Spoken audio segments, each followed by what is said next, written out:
ప్రభువునందు ప్రియాతి ప్రియులైన మీకందరికిని రక్షకుడు ప్రభువునైన యేసుక్రీస్తు వారి నామములో ఈ ప్రాతకాలపు అనేక శుభ వందనములు తెలియచేస్తూ ఉన్నాను.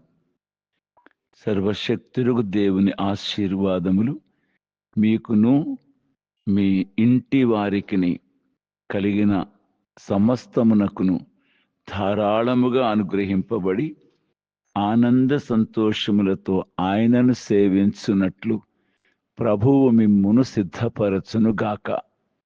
నా ప్రియులారా, ఈ ఉదయకాల సమయంలో పరిశుద్ధ గ్రంథమైన సత్యవేదమని పిలువబడే దేవుని వాక్కు, వ్రాయబడిన దేవుని వాక్కుగా దైవ గ్రంథమైన బైబిల్ నుండి కీర్తనల గ్రంథము 91వ కీర్తనలో నుండి దేవుని వాక్యమును 3వ వచనము ద్వారా చదువుకుందాం. కీర్తన 91:3. వేటకాని ఉరిలో నుండి ఆయన నిన్ను విడిపించును, నాశనకరమైన తెగులు రాకుండా నిన్ను రక్షించును. వేటకాని ఉరిలో నుండి ఆయన నిన్ను విడిపించును, నాశనకరమైన తెగులు రాకుండా నిన్ను రక్షించును. ప్రభువు ఈ వాక్య భాగమును మనకు అనుగ్రహించునుగాక.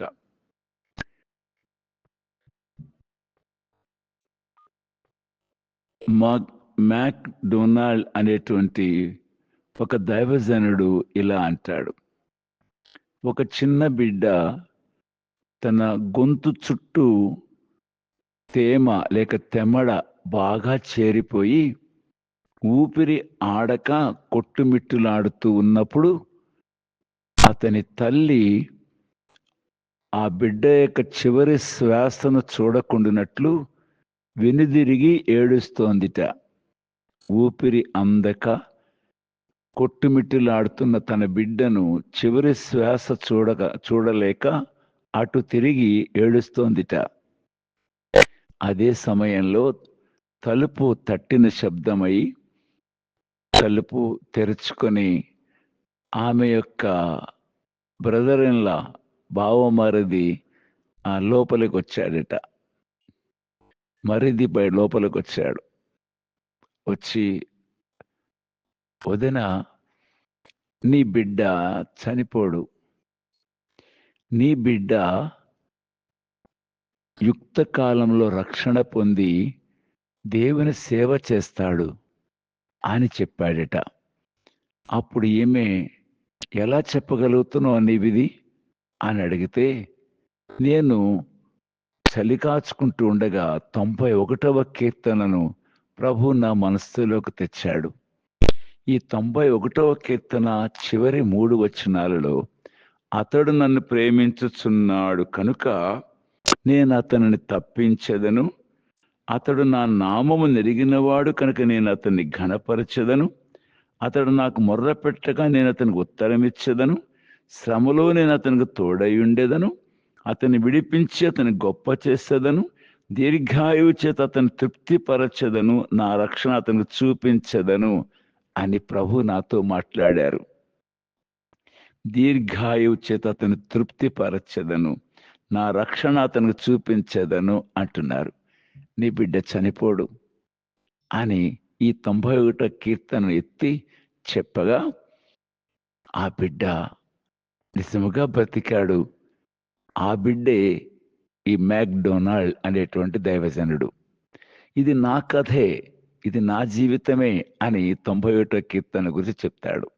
ప్రియ చెల్లి, తమ్ముడా, ఎవరు ఆయన్ని ప్రేమిస్తారో, ఎవరు ఆయన రెక్కల క్రిందికి వస్తారో వారికి దేవుడు దీర్ఘాయుష్యనిస్తాడు. అంతేకాదు, శ్రేష్టమైన ఆశీర్వాదములను వారికి ఇస్తాడు. మనం చదివిన భాగంలో దేవుడు తన ఆశ్రయంలోకి వచ్చిన వారికి, యేసుక్రీస్తు వారు తన ఆశ్రయంలోకి వచ్చిన వారికి 5 చక్కని కాపుదలలు ఇస్తాడు. చూడండి, మొదటిది, వేటకాని ఉరిలో నుండి ఆయన నిన్ను విడిపించును. వేటకాని ఉరి నుండి, రెండవది, నాశనకరమైన తెగులు రాకుండా నిన్ను రక్షించును. వేటగాడైన సాతాను యొక్క ఉరిలో నుండి తప్పిస్తాడు. నాశనకరమైన తెగులు రాకుండా నిన్ను రక్షిస్తాడు. మూడవదిగా, ఆయన తన రెక్కలతో నిన్ను కప్పును, అంటే భద్రత అనుగ్రహిస్తాడు. నాలుగవదిగా, ఆయన రెక్కల క్రింద నీకు ఆశ్రయము కలుగును. ఆయన రెక్కల కింద ఆశ్రయము కలుగును. ఐదవదిగా, ఆయన సత్యము కేడెమును డాలునై ఉన్నది. కనుక వేటకాని ఉరిలో నుండి ఆయన నిన్ను విడిపిస్తాడు. నాశనకరమైన తెగులు రాకుండా నిన్ను రక్షిస్తాడు. తన రెక్కలతో నిన్ను కప్పుతాడు. రెక్కల క్రింద నీకు ఆశ్రయం కలుగుతుంది. ఆయన సత్యము కేడెమును డాలునై నిన్ను కాపాడుతుంది. దేవుడు తనను ప్రేమించే వారికి, తన ఆశ్రయంలోకి వచ్చేవారికి సర్వశక్తులకు దేవుడు చేసే అద్భుత కార్యం ఇది. మొదటి వచ్చిన మహోన్నతుని చాటున నివసించువాడే సర్వశక్తుని నీడను విశ్రమించువాడు. మహోన్నతుడకు ఈ అద్వితీయుడకు దేవుని యొక్క రెక్కల క్రిందికి రాగలిగితే సర్వశక్తుడకు దేవుడు నిన్ను ఈ ఐదంతలుగా కాపాడేవానిగా ఉన్నాడు. అందువల్ల మనం ఎట్లుండగలమంటే 5వ వచనం నుంచి, రాత్రి వేళ కలుగు భయమునకైనను, పగటి వేళ ఎగురు బాణమునకైనను, చీకటిలో సంచరించు తెగులునకైనను, మధ్యాహ్నము పాడు చేయ రోగమునకైనను నీవు భయపడవు. అలాగునని నీ ప్రక్కన 1000 మంది పడినను, నీ కుడి ప్రక్కన 10,000 మంది కూలినను అపాయము నీ యొద్దకు రాదు.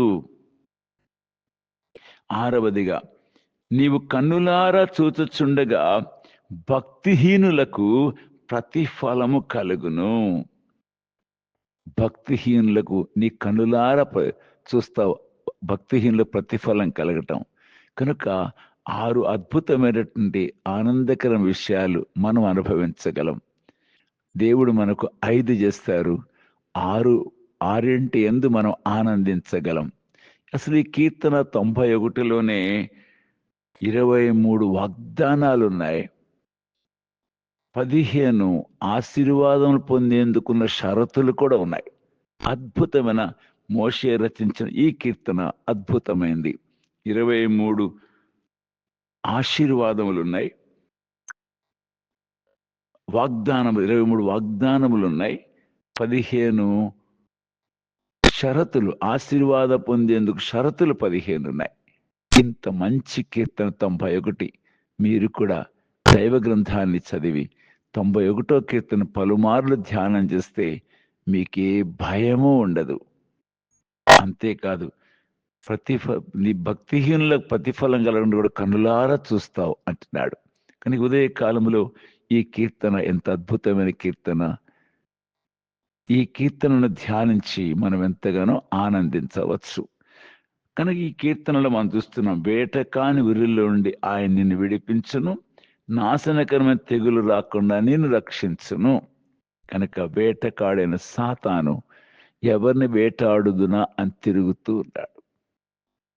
తన మార్గాన పోయే వారిని ఎరవేసి పట్టుకుని తన వైపు లాక్కుని పోయే శత్రువైన సాతాను యొక్క ఆ ఉరిలో నుండి ప్రభు నిన్ను విడిపిస్తాడు. సుఖాన్నో, ధనాన్నో, పేరు ప్రతిష్టలను ఆశ చూపించి నీవు అతిక్రమించున్నట్లుగా, చెయ్యకూడని చేసేటట్లుగా, ఆడకూడని మాట ఆడునట్లుగా, వెళ్ళకూడని చోట్లకు వెళ్ళినట్లుగా అపవిత్రతను కోరే వ్యక్తిగా నిన్ను చేస్తాడు సాతాను. నీ ముందు ఆశ పెడతాడు. శరీరాశ, నేత్రాశ, జీవపు డంబములు పెట్టి నిన్ను మోసము చేసి తన వెంట ఈడ్చుకుని పోయే సాతాను యొక్క ఊర్ల నుండి ఆయన నిన్ను కాపాడి భద్రపరుస్తాడు. లోకం శాశ్వతం కాదు, ధనం శాశ్వతం కాదు, సుఖం శాశ్వతం కాదు, పేరు ప్రతిష్టలు శాశ్వతం కాదు. దేవుడే శాశ్వతుడు, మహోన్నతుడు. ఆయన సర్వశక్తి భక్తి గలవాడు.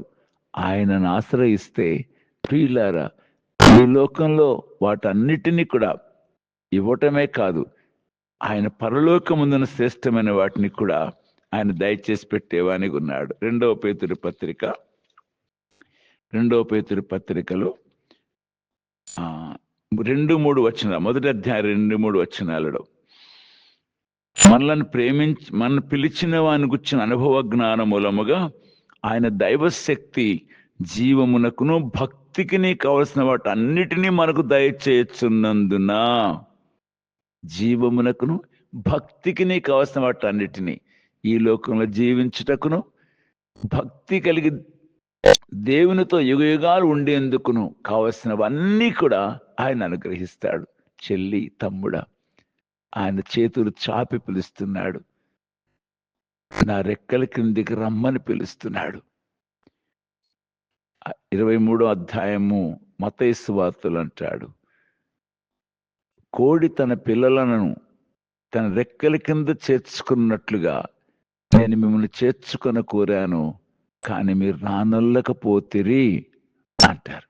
కనుక ప్రభు తన గాయపడిన చేతులు చాపి పిలుస్తున్నాడు, నా యుద్ధకు రండి, మీకు 5 అంతల కార్యాలు చేస్తాను, 6 అంతలుగా మీరు ఆనందిస్తారు అని ఆయన పిలుస్తున్నాడు. పిలిపిని ఆయన యుద్ధకు వచ్చిన వారు ధన్యులు, ఆనంద సంతోషాలతో ఆశీర్వాదములతో నింపబడి అనేక మందికి మాదిరికరంగా ఉండేవారిగా ఉంటారు. ప్రభు ఆత్మ ప్రేరణను నువ్వు కాదనవద్దు. ఆయన నీ హృదయంలోకి ఆహ్వానించు. నీవు నీ ఇంటి వారు కూడా రక్షణ పొందుతారు. ప్రార్థిస్తాను. ప్రియమైన తండ్రి, ఈ ఉదయకాల సమయంలో నీ దైవ వాక్కును వింటున్న ప్రియులు ఆశీర్వదించబడినట్లు అందుకు లోబరుచుకునే హృదయాలు దయచేసి పెట్టండి అయ్యా. నీ రెక్కల కిందికి రాగలిగేటువంటి మంచి మనస్సు వారికి ఇవ్వండి. ఈ లోకం మీద ఆశలు కాకుండా నీ అందలి ఆనందముతో వారు విరాజిల్లునట్లుగా ఆశీర్వదించుమని యేసుక్రీస్తు వారి నామమున ప్రార్థిస్తూ ఉన్నాను తండ్రి, ఆమెన్. ప్రభు అయిన యేసుక్రీస్తు వారి కృపా సన్నిధి ధారాళముగా అనుభవించుదురు గాక. Amen, amen.